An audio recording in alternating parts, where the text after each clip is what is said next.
It's Powertools, and we got DANSYN in the house. How you doing, man? I'm doing great. And you're here for day trip? Yep, here for day trip. That's exciting. Third day trip this month, actually. Yeah, day trip. I mean, honestly, it's probably, in my opinion, one of the best festivals because it's really geared to house music. I agree. You know, and a little bit of techno, but it's really, there's, you know, a lot of other festivals will have dubstep and have a whole bunch of other stuff. It's kind of like cross. I find the West Coast shows are really house geared, you know, which is really cool. So, Nice. And, I mean, you got a lot going on right now. I mean, you've had releases on Experts Only, Catch and Release, Trace Amounts, Insomniac. You've had collabs with the homies, The Hills, Deeper Purpose, No Static. You were Grammy nominated. You're from Toronto, Canada originally. But let's go back to the beginning of DANSYN. And you started off playing the drums like in a metal band, right? Yeah, so I've been doing music since I've been like 6. So my dad put me in piano lessons really early. And I find that's like the core of where a lot of my stuff's very melodic. So I find like I go back to piano a lot and writing. But that was more so like I just kind of was forced into it. I hated it. I hated my piano teacher. Right, I was like, of course. All the theory and stuff sucked, yes.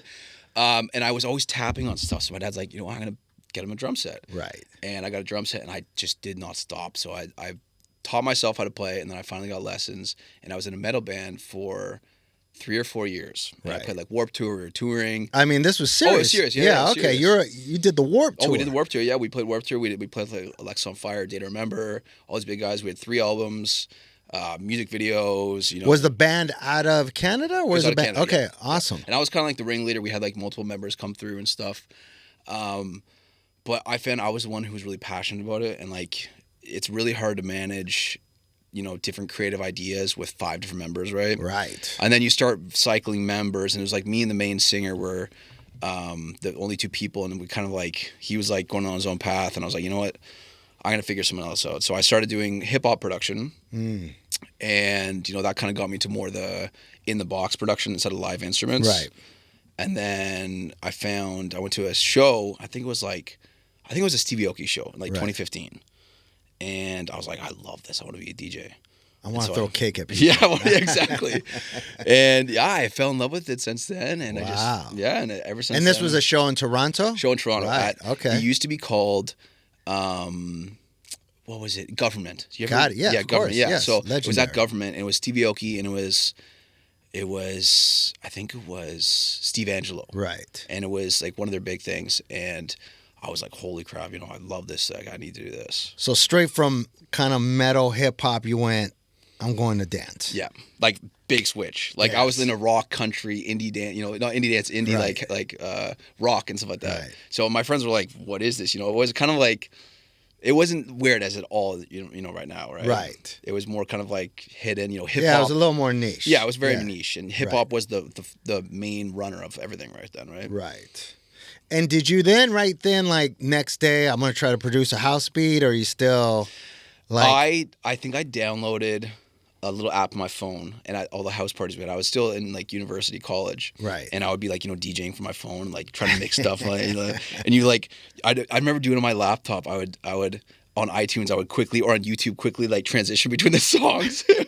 And that's how I kind of got into it. And then I finally started, like, I think I found Chami was one of the first guys that was like more niche. Right. And is when he was having his whole movement with like Oliver Heldens. Right. And I found into that and I was like, I want to do this. And that's when I fully locked in. Right. Because that house had a little more of an aggressive more sound grit, too. Kind of like, it was different than everyone's making kind of big room. There's always been the underground stuff, like, like Carl Cox and all these guys who've been like around for ages.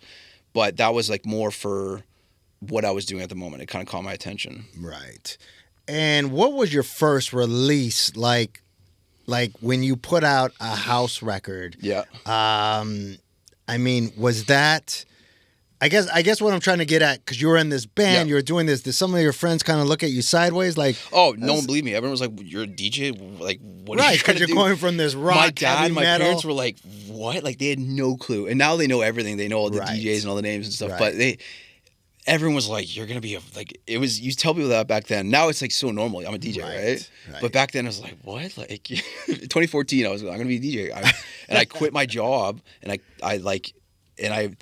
it was just I went full. I haven't worked another job since 2016. Right. I've done this full time since then. So when you jumped into house music and dance music, did you have a mentor then?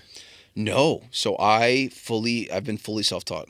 Right. And that's why I think it took me a lot of time to figure out what I wanted to do. And I'm still learning. I'm still learning production stuff. Like I'm still teaching myself and, online courses. But back then, there wasn't the amount of knowledge we have nowadays to really learn. Right. There's so many courses and there's just so much at our fingertips. So back then it was really just like ear training and figuring out what works.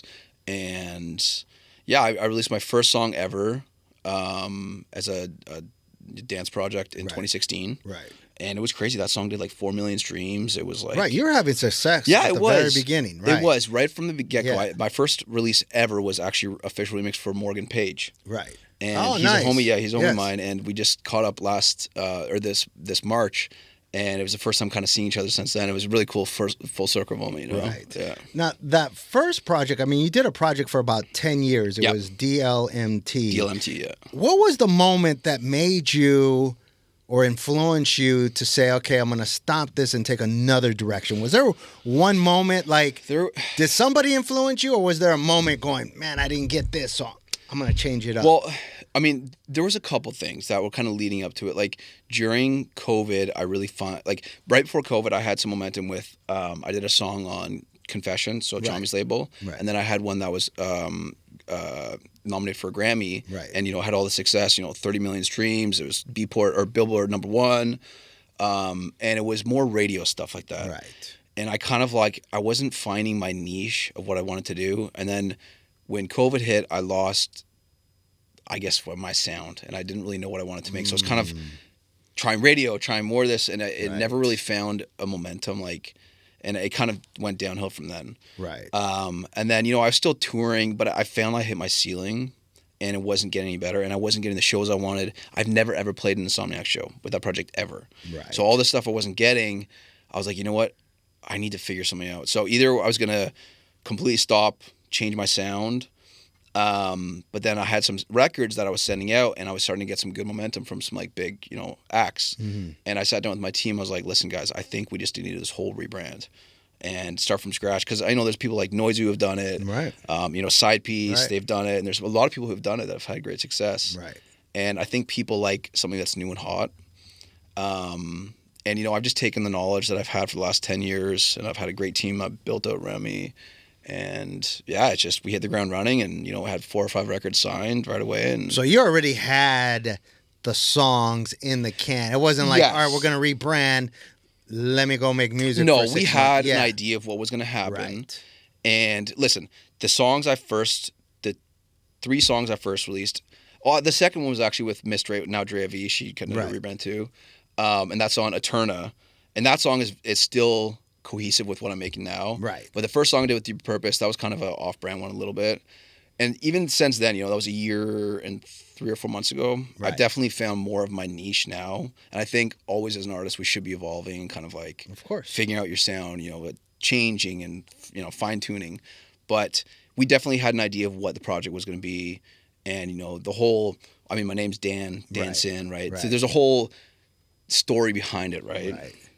And when you rebranded, were you still based in Canada, or was that you're now in the States? No, so I got married to my wife, and we moved back to, we moved to Dallas. So she's originally from Dallas. Right. We moved there in 2024, I think. Right. And I was like, I just need to kind of separate myself, really figure out what I'm going to do.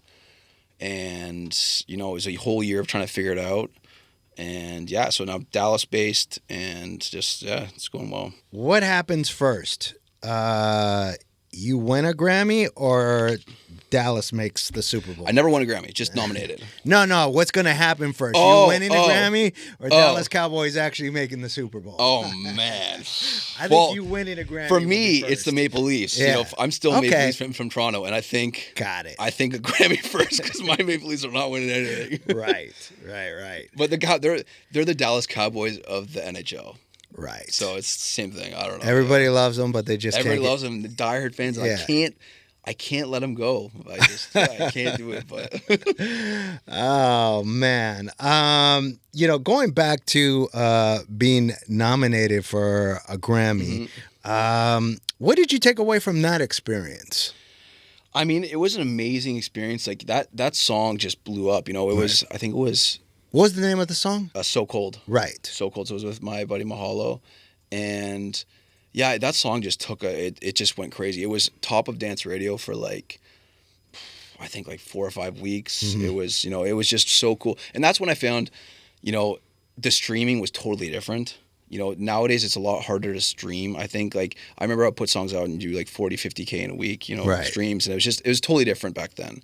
You get on like these big playlists and you'd go crazy on them. Right. But it was really cool. I found back then I was more into song writing, if that makes sense. So it was really composition. I would really take a song from like, start a song with piano and going back to your basics. Going back to my bass. And what's changed for me the biggest is DJing live. I know what works in a crowd. So I started from producer to DJ. Right. So I was never a great DJ to start. Right. I was a great producer because I've been, producing since way back. And I think something that I've really taken is I've gotten very good at DJing compared to it. So I think that's changed how my sound is, and it's taken, from songs like That So Cold, right, and a couple other ones that are very just song based. I've really adapted my sound to being something that works in the club, and I know what works now. Right. So I think that's the biggest change that's, since then, from back then. Right. And now, is it hard to find that balance to get the song to work in the club? It is. That's the hardest thing. It's the hardest thing. Yes. And for me, it's the hardest part is from the end of the drop, the second break, to keep the momentum up to the last drop, and it's like, but I think the good thing about playing a lot of these shows, now I'm on tour a bunch, is you get to test stuff out and you see what works or not, right? Right. And there's so many songs I have that will never see the light of day because, they're great crowd tools, but you're like, first of all, you can't clear the record. Right. Or, it's just something that I'm like, it works, but like I would never put it out. Right. Right. Or it just doesn't work. It just doesn't work. Yeah, so many songs don't work. Yeah. I have so many that I'm sitting they're on. cool, but you're like, it's not a heater. It's not. Yeah. I want to put stuff out that I like. For me, I'm very picky, and I think I hold myself to the highest standard of like, I want stuff to be my best. Right. And I think it's because I've had this whole backstory that I just want it to be like my most excellent. And like, I'd rather put out, I mean, I dropped 7 records this year already.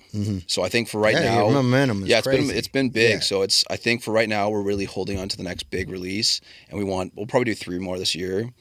I got a remix coming for Aluna and Timbaland and Will Sass. That's the next release. But I think we're just kind of waiting for like, this next big moments. Right. And just focus on like less is more for me right now, 100%. Since you come from an organic background of playing piano and being in the metal band and really producing real songs, what is your take on, and being a real, playing instruments, what's your take on AI for production? Oh man, here we go. Because I mean, you're a real musician, but I'm sure you like the tools. Listen, okay, so there's always been, I did a video on this actually, and I think there's always been some sort of AI involved in music. People have used it, but it's different. It's not generative AI. Right. I think people have used, like I've used drum, machines. People have used auto-tune. People have used all these different tools in production. Right. But I think now it's different because it's technically generative, so it's not actually.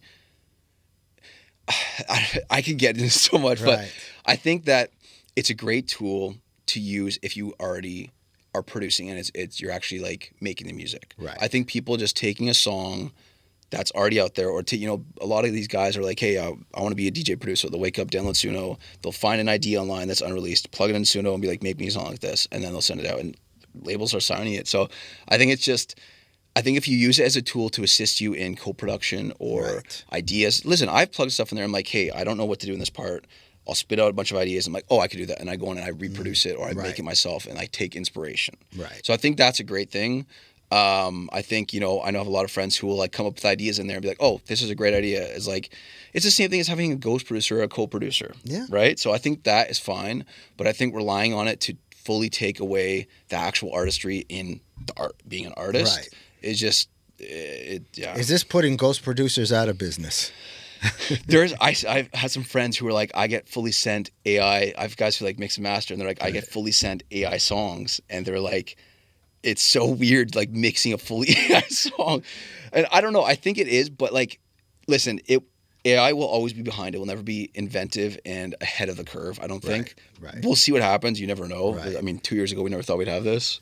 No, but I didn't I think it's always based on previous knowledge and previous songs. But aren't we, as creators, aren't all of our stuff based on previous songs? If you really think about it, we are. True. I mean, it's all music that we've listened to. It's not like True. You created the G chord. No, of course. Right. But there is, I think, as an artist, you put your own signature touch on things. So everyone, I 100% take. I put my own prompt. Yeah, of course. No. Yeah. Come on, man. My signature prompt, man. My signature prompt. Put that dancing flair on it. Put the Richard flair on it. But no, I think, I mean, of course we all take inspiration from, decades of music, right? But I think every single producer, you have a certain sound in the way you produce things, and the way you mix things, the way you gain stage, the way every single guy has like, I think for me, it's the drums and the bass really stand out. Everyone has their own signature thing. And I think AI will never have that because it's just going to copy. Right. And it just sounds so in the box. It doesn't sound organic and real. It sounds in the box right now. But now. That's what I'm saying. You don't know it. It's scary. A year from now, it's not going to sound in the box. I don't know. Yeah, you're going to do the prompt. Don't sound I know. in the box. And I was talking to some of my friends about this. And it's like, you know what? Either we've always had to adapt to things. Yeah. As we had to adapt to the sampler. We had to adapt to... think about this. Think about all the live drummers who were playing on disco records in the 70s lost their gig because of a drum machine. And I mean, think about it too. When social media became huge, and we had to rely on that. Like when we were back doing it, you never had to do that. It was just you put up music and people found you through that. Right. But and there's so many people who won't adapt to it because like, oh, I didn't do that. But the biggest thing for me has been adapting and actually putting a lot of work into social media, and it's helped my career so much. Right. And I didn't want to do that before, but I think... What made you do that? My manager constantly on me every day. He's like, you got to do it. And I saw some success, and listen, there was a period for probably about a year, the first bit of dancing, where I was like, you know what, like social media changed and there's so many more people on it and what it wants, and you constantly have to be like finding what works. And as soon as I found my niche, and I was like, John Summit said it perfectly once. He's like, as soon as you stop caring about what people think about you, and you don't worry about being cringe, like I think there's a fine line of like doing super cheesy stuff. Right. But when I stopped caring, it was like, I'm just gonna put stuff out and be me, be real. And I think that goes back to being AI. It's like there's so much AI out there right now that people want real, raw content. I agree. So. I agree. Yeah. Real connection. Real connections, yes. Yeah. They want to see your true self, And as soon as I started doing that, I found I've connected more to people. Right. And connected more to fans and, just been my true self. Just this is who I am. This is the journey. And yeah.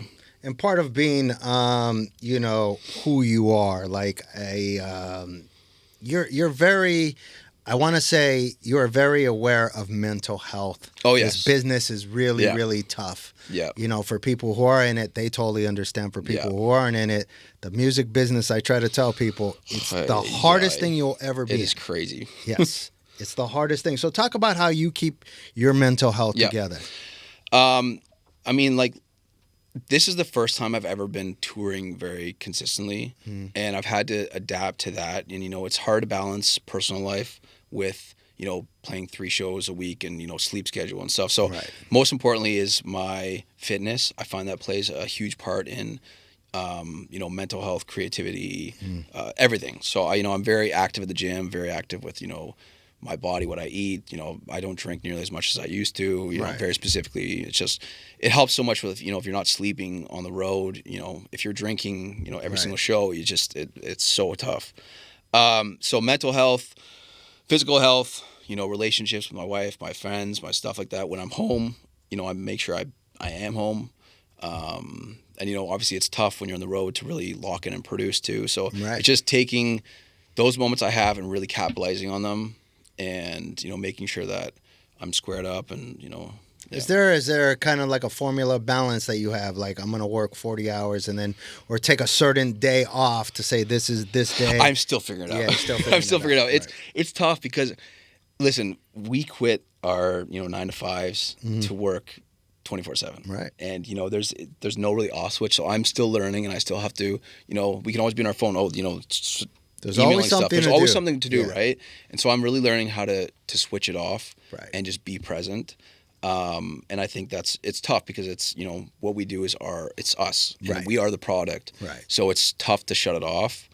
But yeah, it's something I'm still I think we are always learning and trying to be our best self. And Right. yeah. Now, I also read that your wife, who is Yeah, here, it's right here. plays a major role in your Huge role, career. yeah. Probably the better part of the role of your. You probably wouldn't be here if it wasn't for her. I would not right? be. She was the one who inspired me to do this. She was like, you know what? Go for it. I'll support us for a whole year. And I would not be doing this project if it wasn't for her. So, that whole first year, the end of DLMT until DANSYN really kicked off, Right. I was not making money. I was ghost producing a lot and producing for a lot of people. And that was my only income. But I played, I think, 5 shows last year. Right. And, I've done 40 or something this year already, right? Right. So, yeah, it's, she's been the one who's been supporting it, saying, go, I want you to, she's like, I would not be able to live with myself if, I know you didn't try to do this and see this dream through, right? Right. And, she runs the whole back end of the business. Right. Like, I'm very A-type, she's very B personality, where, she's very analytical, scheduled, and I'm just like, woo, squirrel. Like, yeah. So, yeah, it's been a lot. It's amazing to have a partner like that. Right. Yeah.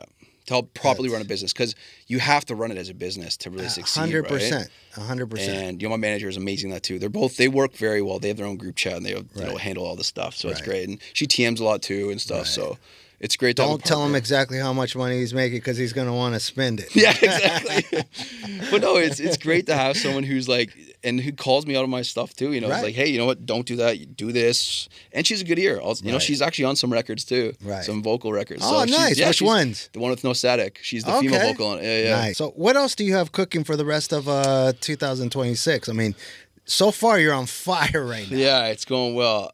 You mentioned you have like 3 other releases lined up. Well, we have. So there's a lot of records I'm really excited about. I have a follow-up with Jord, who's absolutely crushing. We've been friends for a long time. And he's, another guy who's just crushing. We did The Future together. We have another one follow-up. Can't say that's where that's coming yet. I have 2 with this guy named Gregio. Mm-hmm. He just did a song with Max Styler, and he's absolutely crushing it. Oh, he did the old school flavor. Old school flavor, yeah. Yeah, and he did the other one on Max Styler's label too. Yeah, so he's crushing it. I've got a bunch I'm sitting on right now that I'm really happy with. You just mentioned right now a couple of collabs, and I've just like noticed, like if I'll have Hills will send me a folder, and it's like 10 songs, all collabs mostly. Talk to us about the importance of the collab right now, because I think it's at an all-time high. Oh, for sure, it is huge, and I think it's really cool because every artist has their own style, so it's really cool to combine styles. And I learn a lot through collabs. I take on different. I'm like, so I'll get stems from someone and be like, oh, like you did it that way. That's crazy. So it's a learning thing, but also you're combining 2 different styles that make something fresh that you wouldn't necessarily do. So I find it's like an ultimate song. And it kind of like, for instance, like the ones with Hills, we have very similar style. Right. They're going a bit different route now, and I'm going a bit different route. But I think like, and then you also find people you work really well with too. Right. So you want to continue. Like we have 2 more records we worked on, and there's good friends of mine, and George's the same way. We just work really well together, and it's like, it's a cool way to find different audiences too. So you tap into their audience, and it's a constantly grow. And because now you have 2 people pushing it, right? On social media too and stuff. And then a big thing too is the back-to-backs. I think a cool thing like we're trying to push is with these collabs is do some back-to-backs around them, because then you kind of like push this whole narrative around the collab and the back-to-back, and it's this whole combined thing. So yeah, cool, man. All right, so we got 3 or 4 more songs coming out this year. Some big festivals. You got some good festivals. The Experts Only Fest. We got North Coast Fest, Abu Dhabi. There's quite a few that I've always had dreams of playing, and playing them seriously. It's all coming. It's all happening. Yeah, it's happening very fast. I text my manager. I'm like, man, I'm tired. He's like, dude, you've always wanted this. Like, don't be complaining. He's like, you want this? How come I don't have gigs? Yeah. I have Can too I many get a gigs, break? man. I'm like, I Yeah. need a break. I'm like, I have 2 weeks off in August, and I'm like, Right. okay, we need to just like be off the grid. Yeah. Right. Well, it's awesome having you, Thank you, man. on Powertools, man. I really Appreciate love the it. stuff you're doing, and you got a bright future, man. Thank you, man. Appreciate it a lot. Power tools.